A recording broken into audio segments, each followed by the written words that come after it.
Tonight, you're going to play armor with your friends using a mission you made. I helped you make. All you're going to need is some friends with armor and some time to put the mission together. Hey guys, welcome to a new series I'm starting up called Making the Mission, and I'm ripping off Matt Colville and his Running the Game series, and I'm going to teach you guys everything you need to know for starting to make a mission in Arma 3 with your friends. But Cyrus, I hear you say, making missions is hard. Well, bollocks to that, I say.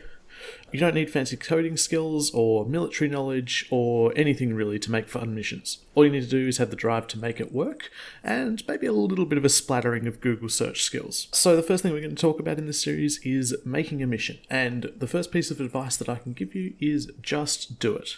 Just do it! Don't worry about if it's going to be good enough. Don't worry about if you're going to make mistakes. You are going to make mistakes. Just get into the swing of it and start making missions. So what I'm going to help you with today is I'm going to help you put together a small mission, one-shot mission with you and a few friends that you can play over the weekend. So the first thing that we're going to need to think about when we're going to make our mission is how many players are we going to have. So look at your friends list, work out how many friends are coming along and decide your mission based on that. I wouldn't recommend making anything bigger than 8 players for your first try. Things start to get complicated when you get a few squads moving around. Once we've worked out the size of our group, we need to pick a terrain. I usually run with Malden at the moment, but you can pick whatever terrains you want. If you want to load in modded terrains, go ahead. I'm not going to talk about mods that much in this episode though. That's something that we're going to talk about later. While you're learning, I'd probably recommend sticking with the vanilla assets and things, just so that you can make sure that there aren't any mods doing weird things to your game. Once we've loaded up our terrain, we need to pick where we're going to run our mission. Where you want to run it is kind of up to you. I usually like to just click the random position option, or you can literally just decide where it spawns the camera, which is always a random spot on the map, is where your mission's going to be. Or you might have an idea of where you want it to be already, and in that case, use that. It's entirely up to you how you decide where your mission's going to be. Once that's worked out, you want to work out what kind of a mission you want to run. So I'd recommend staying with infantry scenarios when you're beginning with things, because vehicles tend to complicate the scenario a bit, and I'll talk about that in a later episode. Infantry tend to have fairly straightforward objectives. They tend to be capture, hold, clear, things like that. So it's a good idea to work out what kind of scenario your friends would like to play, or you can just make whatever and tell them tough luck. You're the one making the mission after all. Once you've worked out where you're going to be and what kind of missions you're going to be running, we're going to have a quick sidebar here to talk about objectives. So when you come up with an objective, think of it in terms of the verb that describes it. So if you need your players to kill everyone in a bunker and be in control of it, the verb you're thinking of is capture. If you're trying to think of a mission where there's a particular high-value target and they have to kill them, then that objective is assassinate. And actually write these objective verbs down when you set up your tasks, because they'll give the players exactly the idea of what they're trying to achieve. To make your objectives more interesting, though, what we want to do is we want to add a complication to the objective. So it's not just a simple case of capture the bunker. It's a case of capture the bunker and hold it for a period of time. Or instead of just kill the enemy commander, it's kill the enemy commander, but don't kill any of the civilians standing around him. These things make your players think a little bit more about what they're doing, and it can really liven up the mission and set it aside from just normal public play. So I've decided that my players are going to attack a fortification on Pictofis. It's a nice little fort in a wide open area on top of a hill. So what I'm going to do is I'm going to place down some infantry units on the fort, and I'm going to put a few random patrols just floating around the area.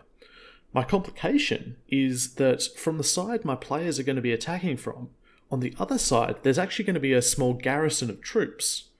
So my players, if they're smart enough to recon the area first, will notice that there's this larger force behind the fort. And if they attack that first, they'll actually find some bonus goodies in there, some extra weapons and things like that. In addition, I'm going to be adding a second objective after they've captured it, which is their goal is to actually not hold the fort, but to ambush the reinforcements that come along. So I'm going to have these guys playing as guerrillas, and basically their goal is to try and strike as much damage at the enemy as they can. So what they'll be supposed to do is head in, capture the fort, wait for the helicopter to show up, and then blow it up, and leave. And it's entirely up to them as to whether they actually stay and do that, or if they opt just to leave instead. I'm giving them free rein to do what they'd like to do. So once I've worked out all of those things, I'm going to place down all of the units. I'm going to place my QRF reinforcement that's going to come and be the target for the players. And I've worked out where the players are going to run away to. At this point, I realised that I could probably add a couple more complications. So I added a random patrolling vehicle that just drives along the road. I don't think the players are likely to have to encounter it. And I've got it driving at a speed where it'll basically just drive straight past them if they're hiding. In addition, I realised that they needed a reason to leave, other than just hold this point.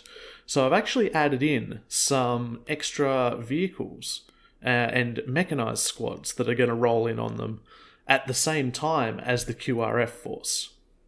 So the QRF will fly in on the helicopter, and the players have a short window of opportunity to take it out before the larger assets turn up that they're probably not going to be able to beat.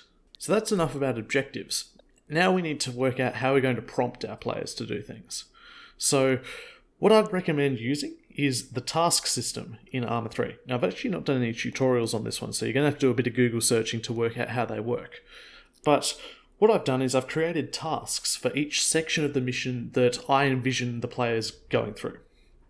So I've added in a section of the mission where they're in the recon phase.